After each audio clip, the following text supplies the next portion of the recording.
கல்லணையில் தண்ணி எப்படி வருது பாருங்க. அடாடாடாடா. செம்மையாக வருதுங்க.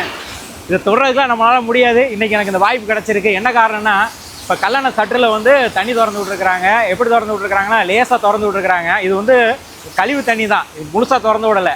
ஆனால் முழுசாக திறந்து விட்டாங்கன்னா அது வரை அடிக்க நம்ம நிற்க முடியாது, தள்ளிட்டு போயிடும். ஆனால் இந்த இடத்துல வந்து நிற்கிறேன்னா அதுக்கு வந்து தண்ணி கம்மியாக வரதுனால நிற்கிறாங்க. பாருங்க எவ்வளோ அழகாக இருக்குதுன்னு. இந்த இடத்துல தண்ணி திறந்து விட்டாங்கன்னா ஃபுல்லாக போகுங்க. கல்லணைனால பேர் பெற்ற அணை. ஆனால் இந்த மாதிரி ஒரு காட்சியை பார்க்குறதுக்கு நம்மளுக்குலாம் கொடுத்து வச்சுருக்கணுங்க. இப்போ அங்கே பார்த்து முடித்தோடனே எனக்கு என்ன ஆசைன்னா, நம்மளும் போய் தண்ணிக்குள்ளே இறங்கலாமே அப்படின்னு சொல்லிட்டு வந்து இறங்கிட்டேங்க. தண்ணி பாருங்கள் எவ்வளோ அழகாக ஓடுதுன்னு. உட்காரும் போதே ரொம்ப அற்புதமாக இருக்குதுங்க.